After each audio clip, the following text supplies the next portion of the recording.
we're gonna go to this one right underneath, and then we'll get to the last one. This is gonna have, the blue that I just had on my brush, the black and the brown. So I didn't do anything except just continue and move my brush over to this next shape.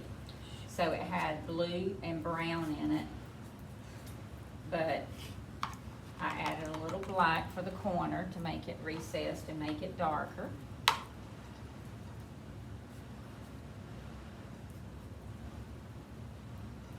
Now I'll go to more of a gray as I move towards the bottom.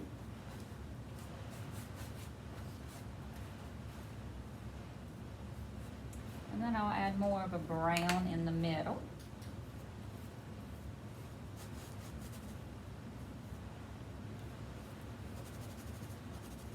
Just think about scuffing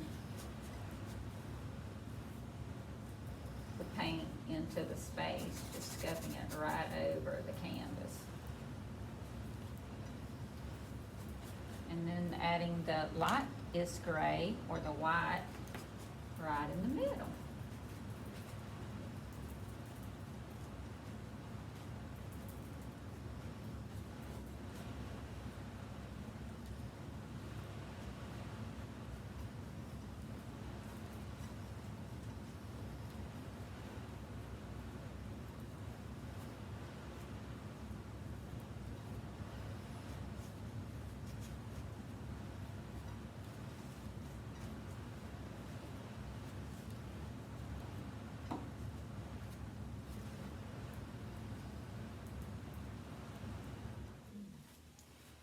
This time the darker is going to go over in this corner, so we're going to pick a almost half blue and half black kind of combination over here. So you can see the blue a little bit more than the black maybe, but it's darker in that corner. We'll do that one first. And because of the way the light's coming in, this one's going to be lighter. We're not going to put quite as much of the darkness into it anyway. So some blue, some smidgen of black.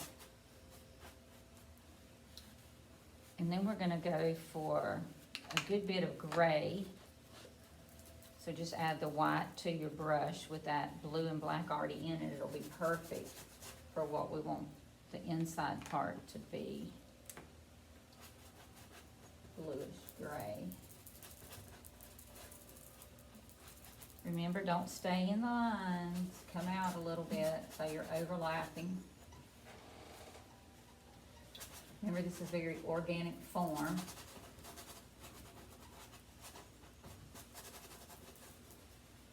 And then add more white for the center. And just scuff it.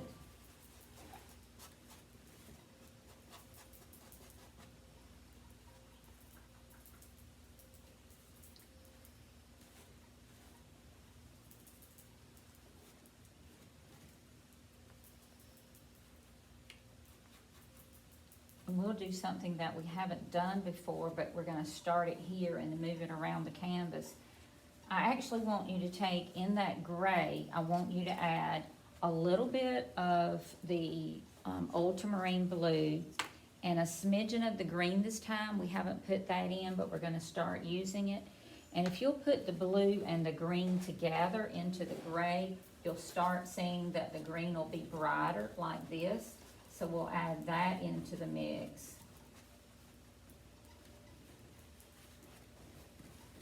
So we're adding green into the gray. And the gray already has blue and black in it.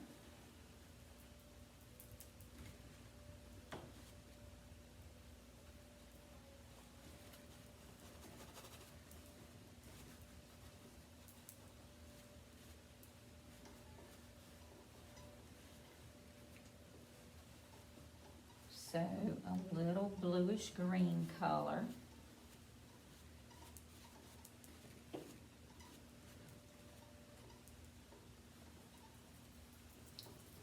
So you said the green and this Blue The same blue we've been Okay. using. Just only a new color is green. Okay. That's correct, and it's the bright middle green. Okay. Put that in a little.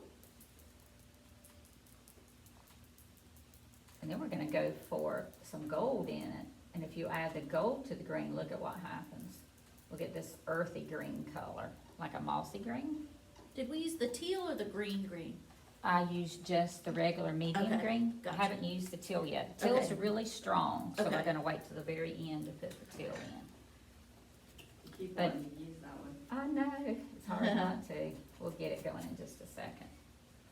But after we added the green and the blue together with the gray, then I added a little yellow ochre to the brush, and you can see how it changes the green now to a mossy green.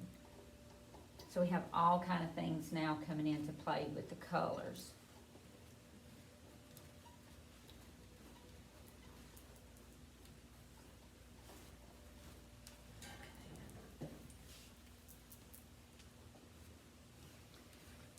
So you can see how decorative the palette is. It's just a combination of everything that you're seeing in here. But the bright green is called medium green that we have here. If you'll go in and just take some of the yellow ochre, which is the gold yellow ochre, and mix those two together, it becomes sort of an earthy green color. And you can mix as much gray with it as you want, or as much white with it to tone it down, so it's not too strong for you, for your picture. You can see I added a little light to it here, but just sort of start scuffing that area in so it's a little more on the green side. And then that same color is what's gonna start bringing us, we're gonna come over here and add that same green in. It's just a smidgen of a brush stroke that you're just gonna lay in. And you're not gonna put it all the way around the oyster when we start putting them in. You're just gonna pick certain pieces of it and just lay in enough of the color so that you can see it. And all of them have a little bit of the mossy green on it, like right here. I just laid in just one brush stroke of it. Over here, I'm gonna put a little bit of it in on this corner. And a little bit over here on this top corner. But while we have that color, I want you to see how we're gonna move it around in each one of the oysters just a little bit. So we'll do it again just so that you can look. It is medium green, yellow ochre, but it's mixed in with the gray that we're already using on the palette. So once you get the color, we put some here, we move and we touch each one of the oyster shells somewhere where the green looks like a earthy green or a mossy green. So it's green with some yellow ochre in it. Sometimes you can see more of the yellow, sometimes you can see more of the green.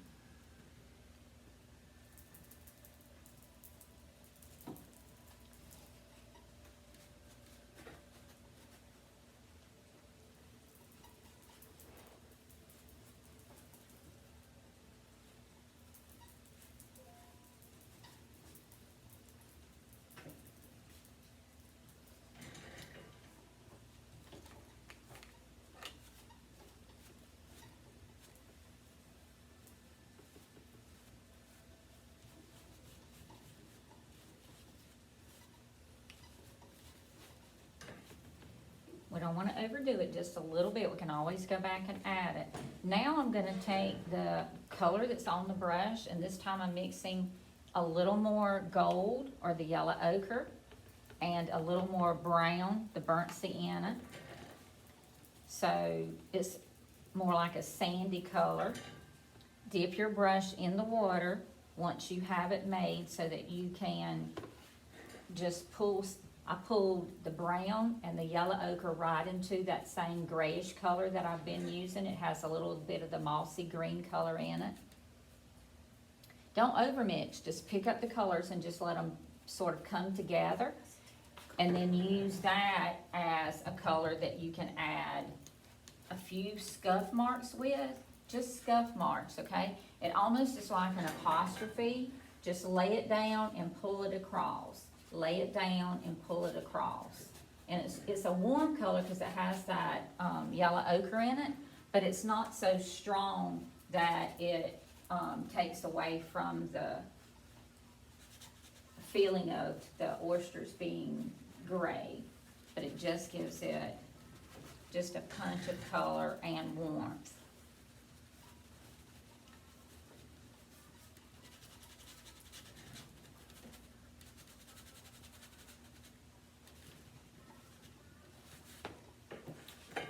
Okay, we're gonna take a break a minute so that we have a lot of, dark values and medium values. We have a few light ones, but we're gonna focus on the light ones first now. And then we can go back and think about what you want for more colors. But to begin with, if you'll take your round brush that has a point on it,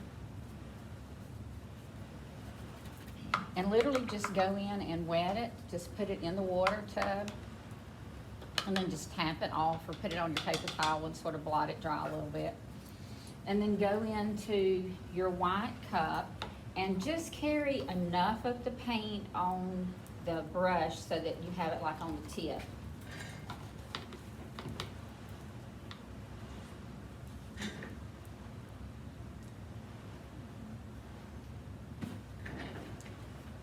So what we're gonna do is we're gonna think about forming different layers on the outside of the shell.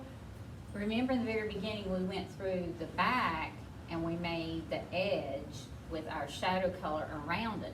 So now we wanna build up layers. So we're gonna use the white. We're also you need to have a smidgen of sort of black ready. So if all of your paint on your palette is dry, you might have to go back into your cups to get other colors.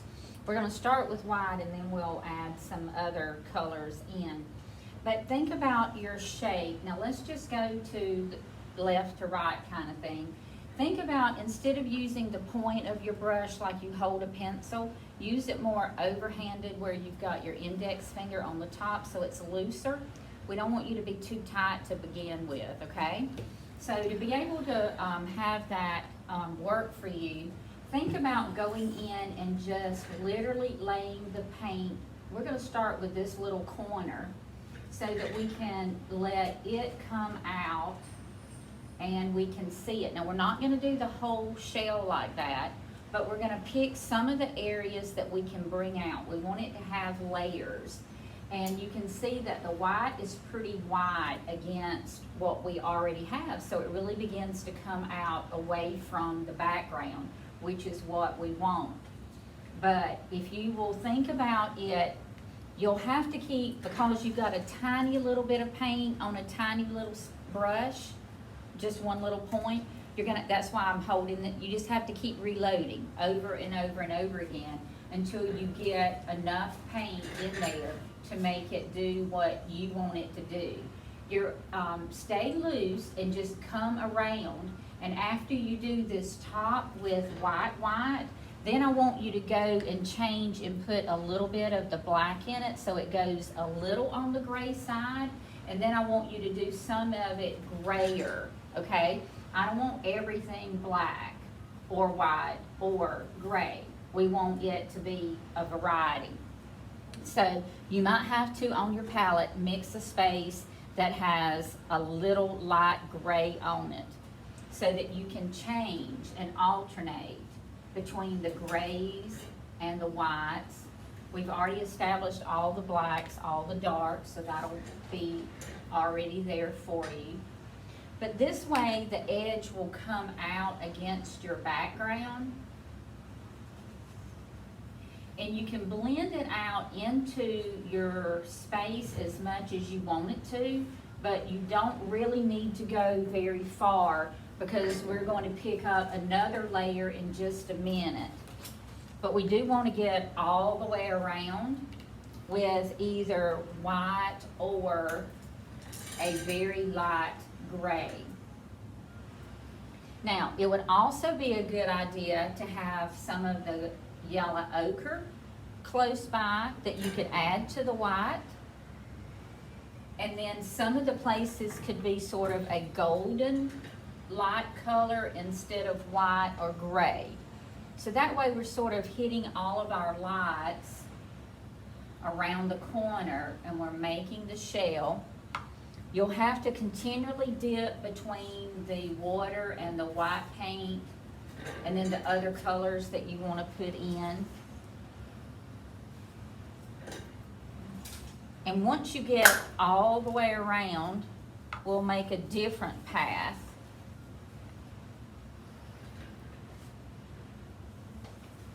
But this will be the first one.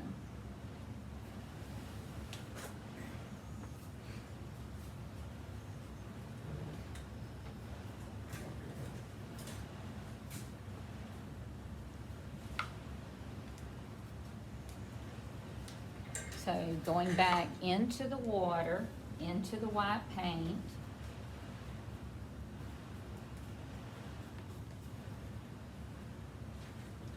And thinking about the layers that it takes to make the shell. I'm going to start with the first one on the outside.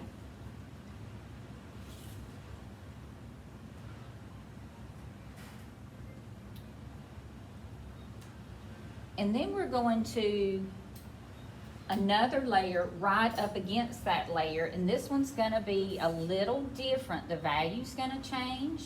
So now I'm going to a smidgen of brown and black to make my gray. So this will be more like a medium gray.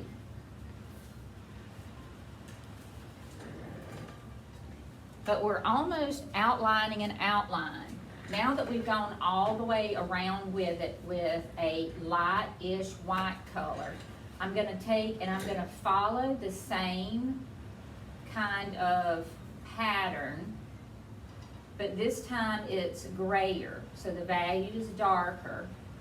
But see, I'm doing it fast. I'm not doing it slow like I'm trying to color a line.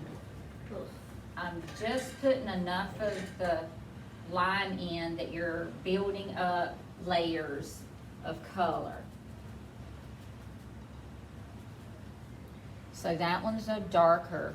So this edge of the white is gonna be covered up by another layer, so we don't have to worry about blending the white too terribly much? Not at all. Okay. Right. You're gonna do it with the next gray that you put Gotcha. on there.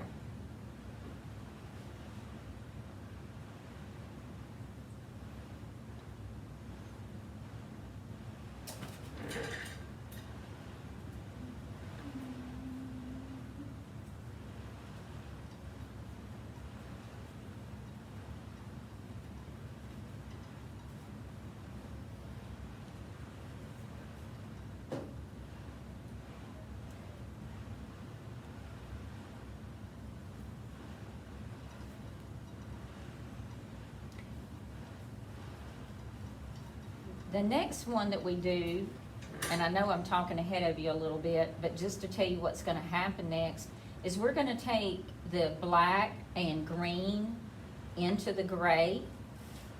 And when we make this next one, we're not going to stay in that exact same line, but we're gonna be close. But this is just gonna allow us to do a few layers with colors so that we can barely just touch the edge where we just finished painting. And we're just gonna go in and it's gonna look like another layer, but it's not gonna be so much that we say, oh, well, this is layer one and this is layer two. We're just gonna hit a little bit of the color so that we're playing up another ridge. That's black and what? Green, The green. right, the green.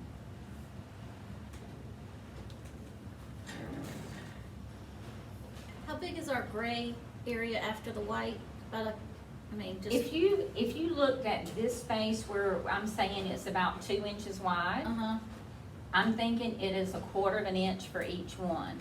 So we Okay. have a white line, a gray line, and then a greenish color. okay. And we've got a space for one more before you get to your center.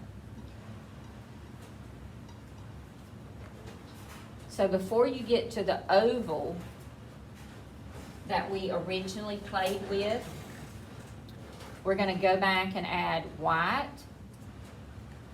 It's gonna still have some color in it, but it's gonna be a lot whiter. It's gonna be almost as white as our outline color.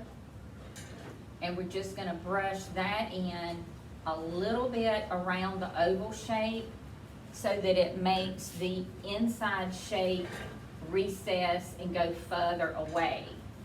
So I'm just barely taking the paintbrush and I'm making almost a line, but it's a broken line. It's just very dotted. It just comes around enough so that you can see the light. So we've got the white, the gray, and then the green black. But my green black's too green. Okay, add more black Black. or more gray or both. Black, and then you can add white in it too if you need to. And then and then add more white to that for the last. Yeah, for the last one, we're gonna go wider. We want that last one to look like that it is making the shell be a little bit broader along this line.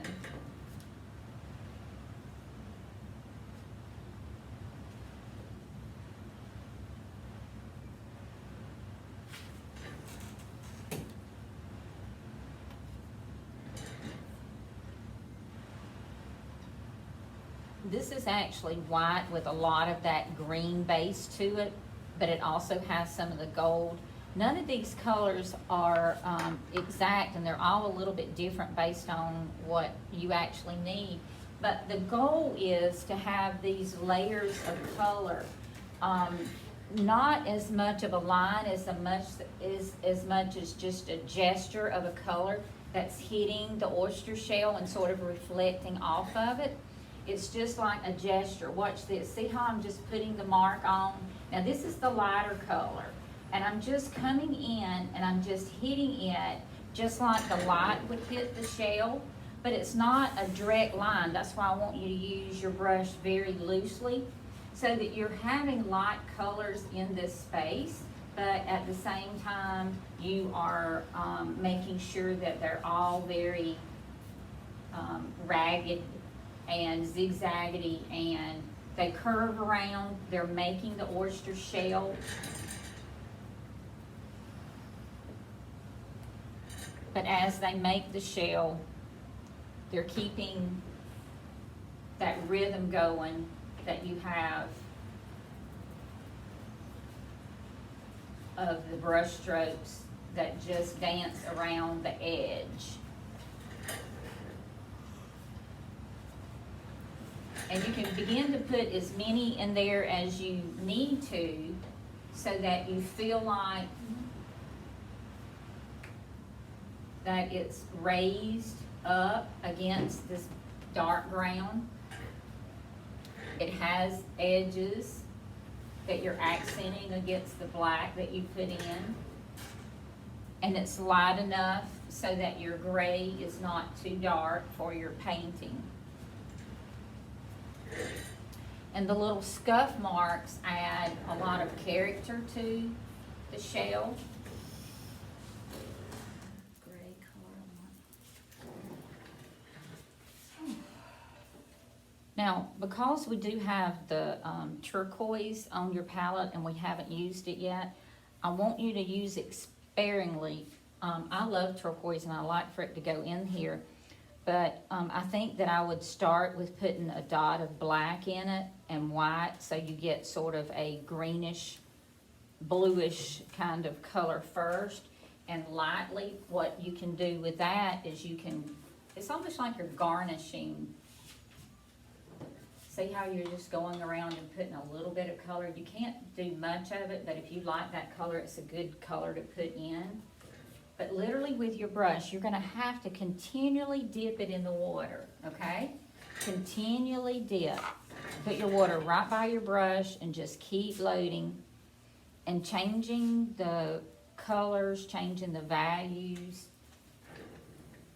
Keep that tip moving very pointed, and the only way you can do that is to dip it in the water, roll it in the paint on the palette, and then just sculpt the lines.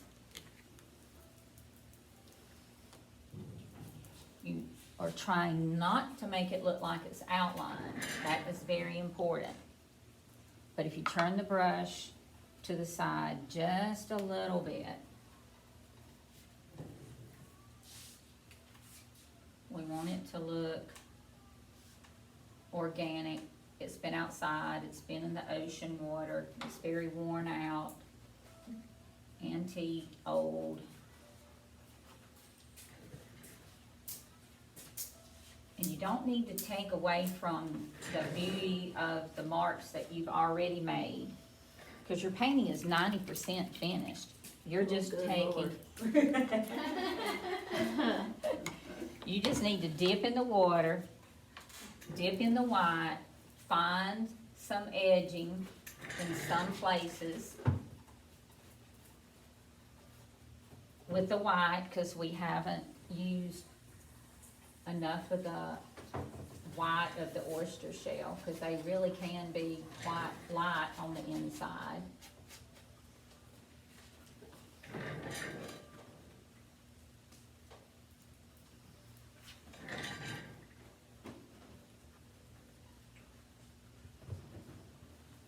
Yeah, the turquoise is serious. Yeah, that's, Yeah.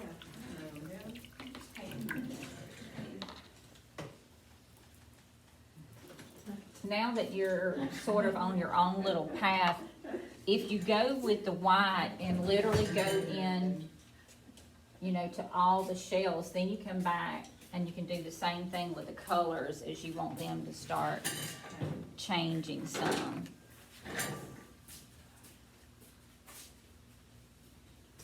But keeping your brush in the water and in the white paint,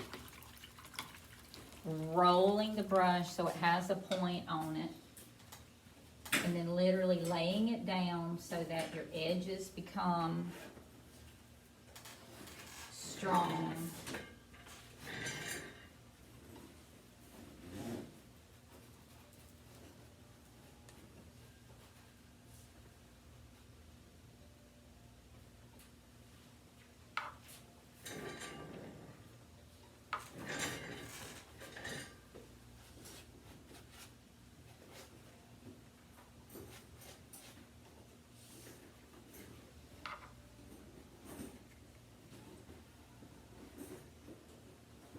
If you look at this, you can see how you can literally do, using the side of your brush, overhand it like this, remember the finger on the top, your other, watch. See how you can just lay it down and make like a half moon shape? But it's not a distinct line, it's just a expression of that light color. But you have to have the water, you have to have paint on your brush. You have to move it loosely. Let your wrist do the work. This gives it that feel of the lightness that's coming in.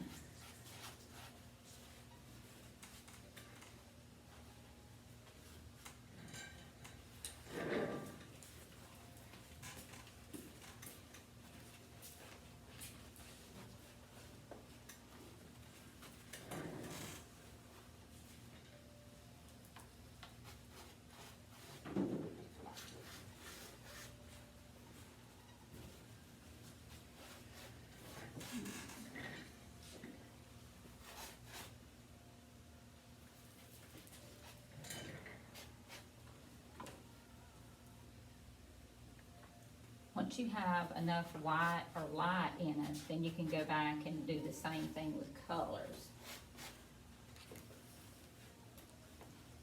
But you have 90% of the color that you already need in there, really. Some of these places in the very center need to be scuffed with white.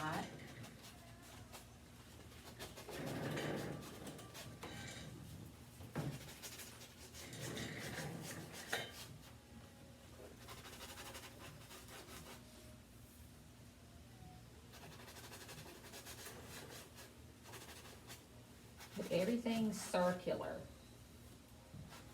So the form is not flat. We'll make sure it rounds it out like you want.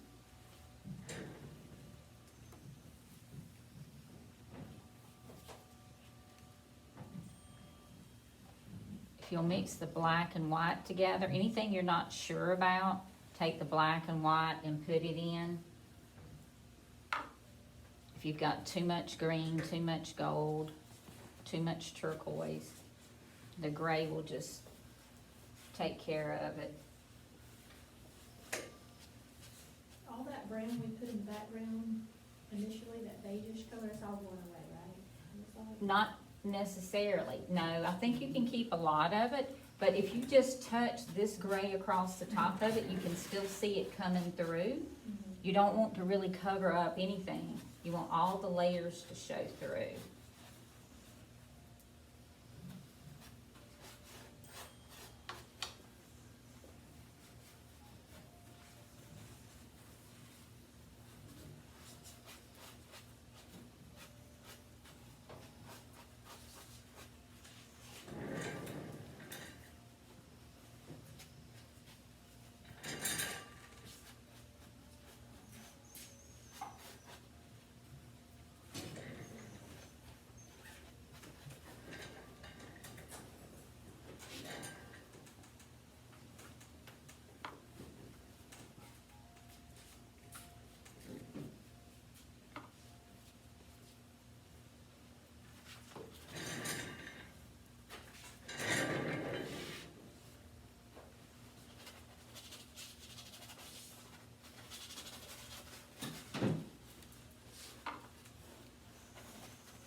If you get too tight, just take your sponge. Neither.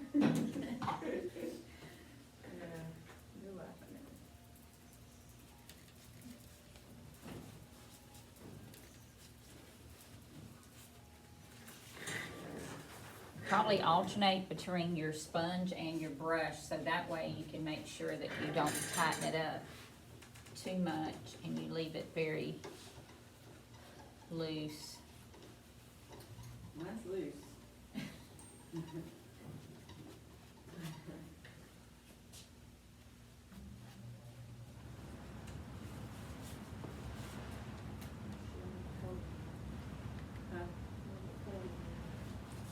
You can use the turquoise with the blue, and you can use it with other colors to change it a little bit. So it doesn't have to be just turquoise by itself. This is turquoise and blue together, and you can see how intensive it can be when you put them together. But you can't use a lot of it, but just a hint of it certainly makes a difference if you wanted to be a little on the color side, colorful side.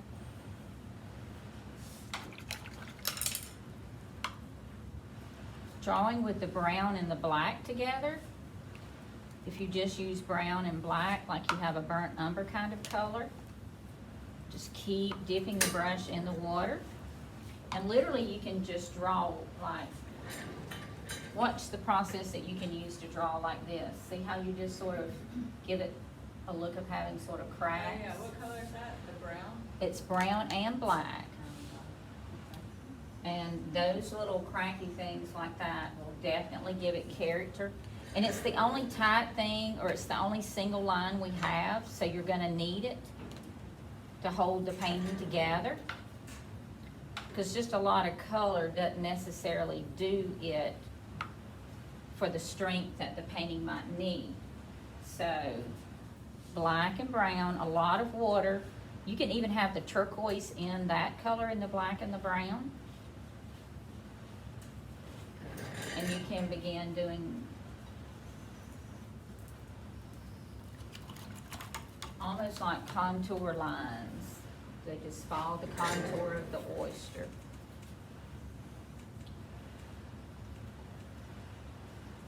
Just follow the contour. But keep dipping in the water. Flow around. keep the water moving, keep the brush moving, keep dipping. You're using the same brush to do that? Yes, yes, same brush. Same colors we've used. You can even go in and do some, once you get that brush dark enough and loose enough like this where you can flow along the edges again, if you took out too much of your black and you need to come back in along the edge where two of them come together, see how beautiful it is if you just use that to draw some of the black right back in. But that's the black and the turquoise, because the turquoise is so dark, it just really just enhances the black. It gives it life. Black by itself is just so flat, but the turquoise in there with it is very, very strong.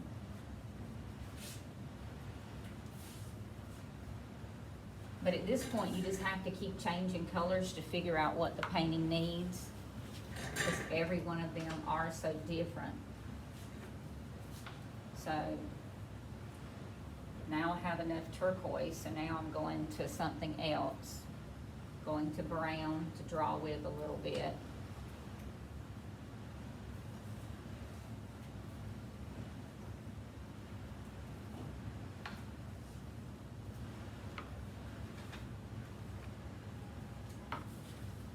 And then roll in the burnt sienna. You can do the same.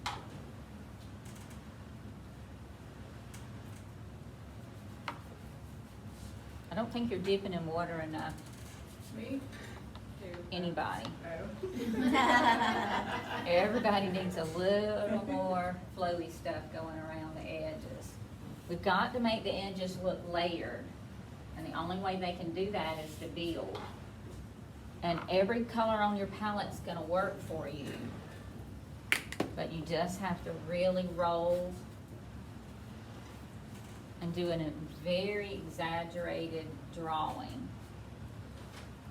Just like you were almost practicing on how to draw an oyster. Literally, you're just practicing, just pulling the lines around. And it really just builds up. Every line is a contour. It's a different layer that the oyster needs to have volume.